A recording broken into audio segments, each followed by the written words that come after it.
It's the Black Real Estate Dialogue. Tune in. Tune in. Tune in. Tune in. First thing I want to share with everyone is where, how, and when to invest. One of the most common things people say is, where can I get money to invest? Where can I get this money, this capital to get started investing? Well, my course teaches a lot about partnering. Partnering is a very intricate part of becoming successful and growing in this business. My mentors, and I had 3 of them, they taught me very well, but one of them said, when I learn to master partnering, I will grow beyond my beliefs. And he was so true, because I was at 8 properties. And once I learned to partner, I went from 8 to 18 within the course of a year, that quick, because I understood, I got it better. Let me give you just a quick breakdown. For example, if you're buying a property, that's a $100,000 property, you need to put 20% down. So that's $20,000. But what if you had a partner and now you put 10,000 down and they put 10,000? That leaves you guys another 10,000 to buy another $100,000 property. So instead of you having 1 property, you have 2. Instead of you claiming 1 property on your taxes, you're claiming 2. And the key why that's so important, because I also teach that having a property management company to write off these taxes are very intricate. Taxes are a form of cash flow when you do your taxes properly. When you have a property out of state, you have a property management company. This property management company will be billing you. You do not want to be billed as a person.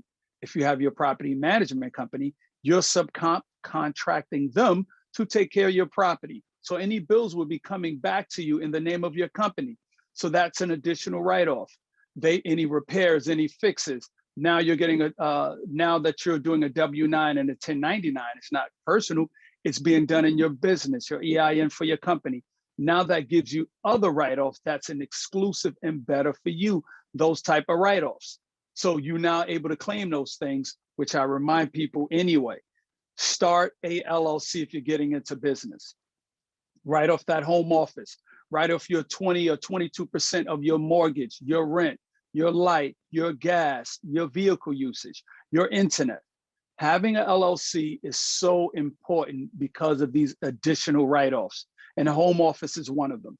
Even if your business isn't growing yet, even if your business isn't making money yet, you're still writing off all these expenses to offset against your other income that's coming in if you do have a job.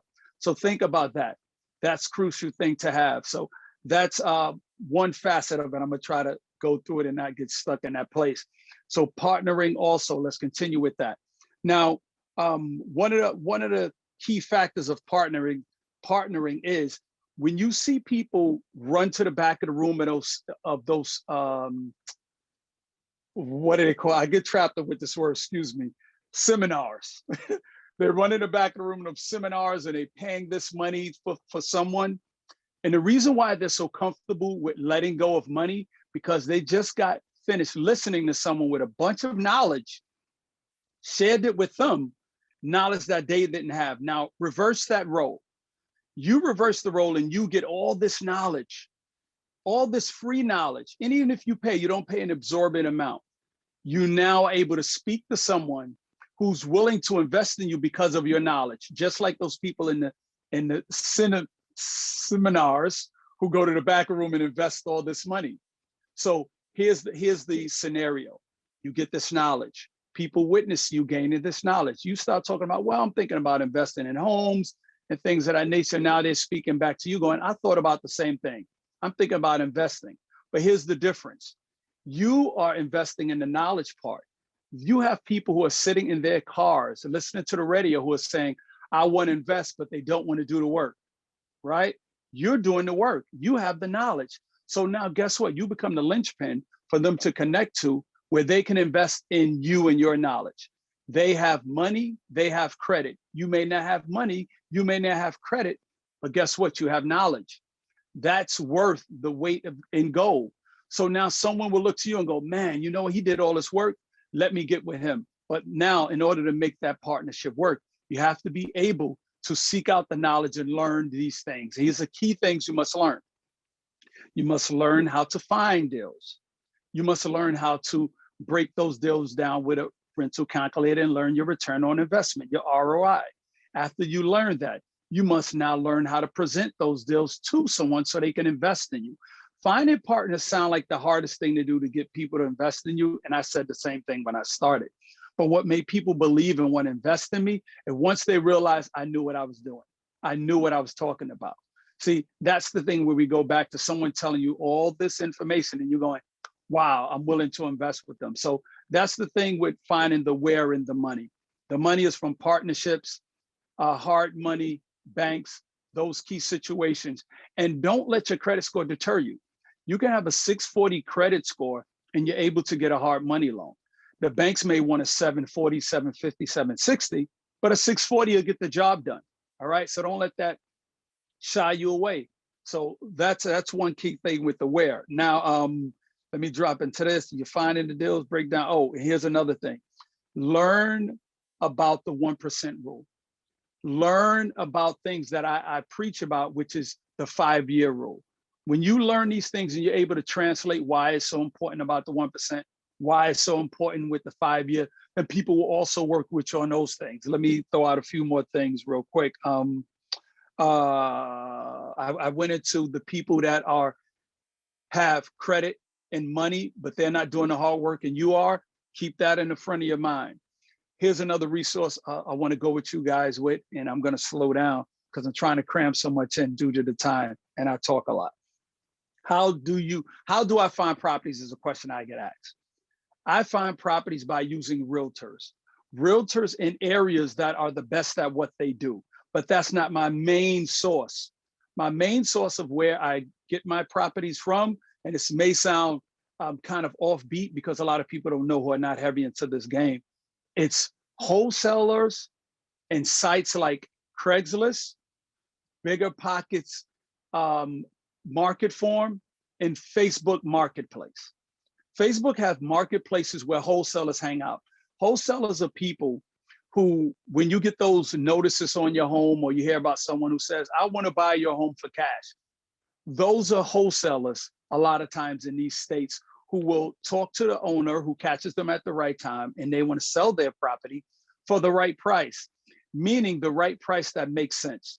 When a realtor get involved with a deal, it's no longer a deal. When you see it on the MLS, now these are, I would like to look at the realtors sometimes as people portray false numbers to someone who wants to sell their home because they're looking at their piece of the pie when the property gets sold.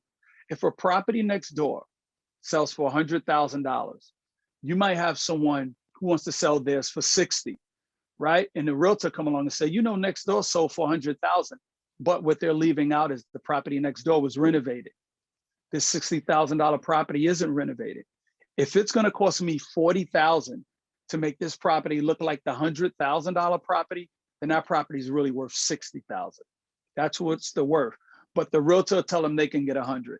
You know what I mean? But a wholesaler comes in and present it to them the way I just said. You know, the way I just presented to you guys, and they tell them this property here is about worth 60. So what the wholesaler do, he'll take a contract for 60 for 30 days. And now what he'll do is call someone like me, an investor, and say, look, I have this property tied up for about 60,000. The repair value after is 100,000. You know, I want to make about excuse me. He wants to make about 5,000 on it. So I might buy it from him for 65,000, but that beats me paying a realtor and trying to get this property for 100,000. See, so that's a market which you can look into, wholesalers and Bigger Pockets. And I will explain what Bigger Pockets is later on down the line.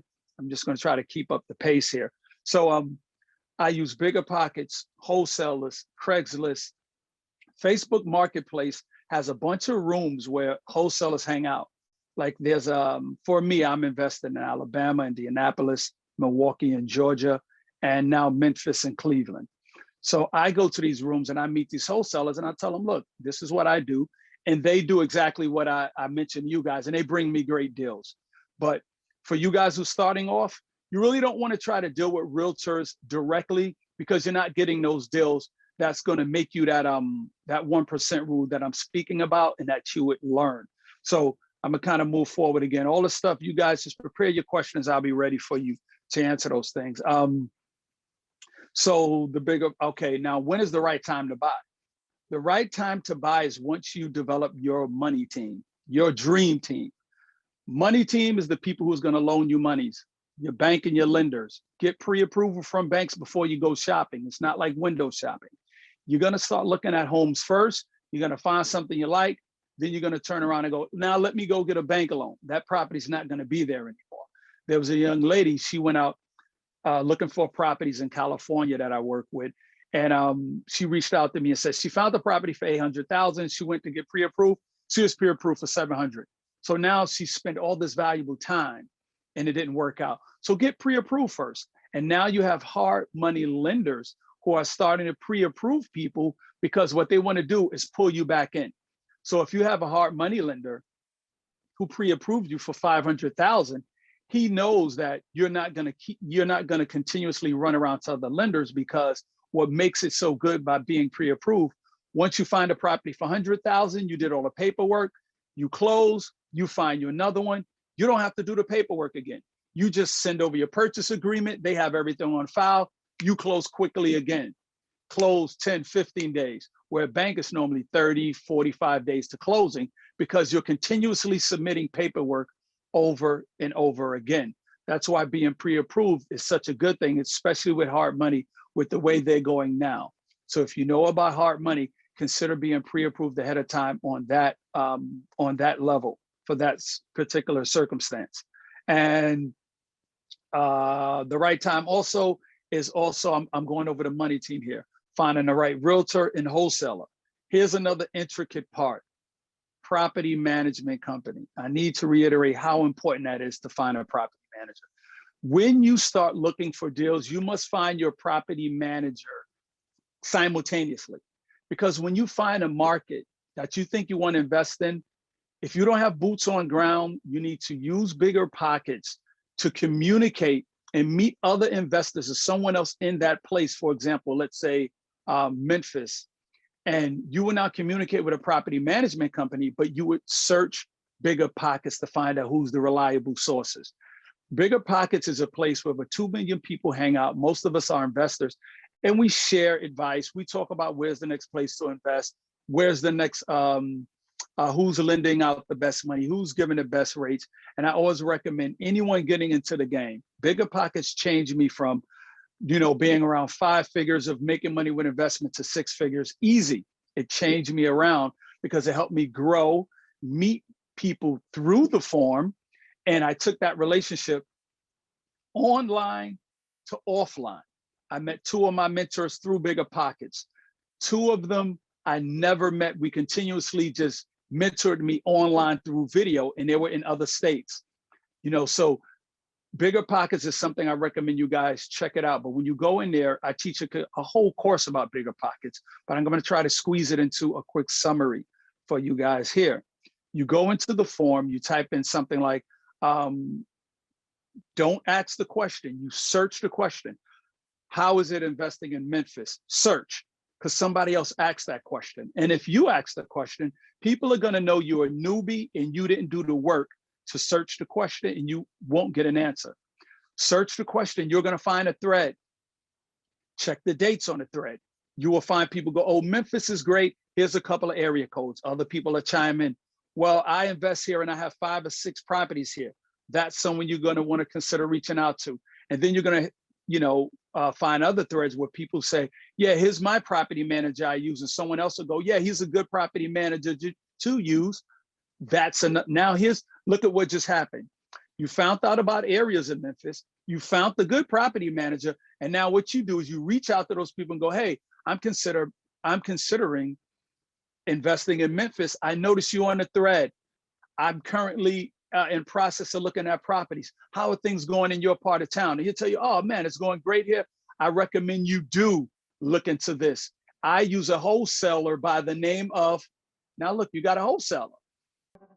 Hi everyone, Sam here from the Black Real Estate Dialogue. Make sure to hit that notification bell and that subscribe button, and to visit us at blackrealestatedialogue.com.